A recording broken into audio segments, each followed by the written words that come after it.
F1 2026 Austrian GP. Fastest lap Kimi Antonelli. Kimi Antonelli set the fastest lap of the Austrian GP as he chased Max Verstappen late on.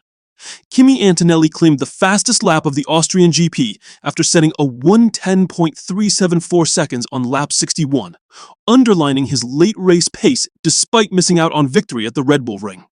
The Mercedes driver finished third, behind teammate George Russell and Max Verstappen, but his late pace underlined why he remains in control of the 2026 F1 title fight.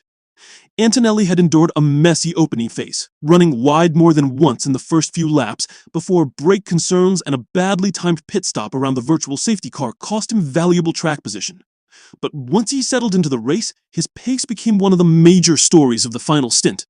Fresh from setting the fastest lap, the Italian closed rapidly on Verstappen, whose horn tires faded in the Styrian heat after the Red Bull driver had spent much of the second half chasing Russell for the lead.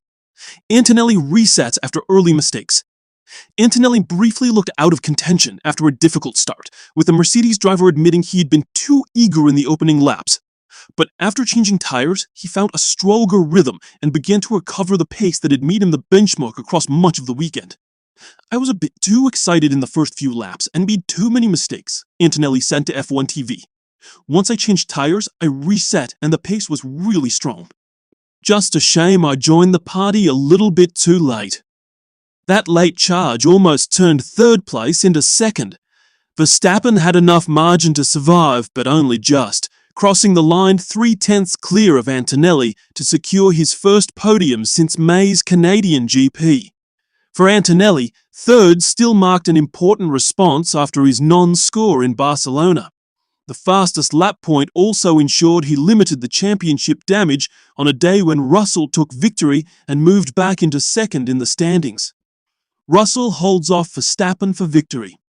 At the front, Russell secured his first win since Australia after controlling the race from pole and surviving pressure from Verstappen in the closing stages. The decisive strategy call came after the second pit stop window began to unfold. With Verstappen holding a tyre advantage after the first stops, Mercedes brought Russell in on lap 44 for hard tyres. Verstappen stopped on lap 49, returning behind the Briton before Antonelli completed the lead trio's final stops on lap 50. Verstappen used his fresher rubber to reduce the gap, but he ran out of laps before he could challenge Russell properly. The result gave Mercedes a major boost heading into next weekend's British GP at Silverstone. "Incredible to be back on the top step," Russell said. "It's been a little while, so I'm definitely going to enjoy this one this evening. A lot of hard work with my team to get us back on track. It was pretty toasty out there, so looking forward to a drink now." It was a more difficult afternoon for Ferrari, with Lewis Hamilton only fifth after the Scuderia struggled badly with tyre degradation. That allowed Russell to move back into second in the championship, while Antonelli left Austria with another podium, fastest lap, and control of the title race intact.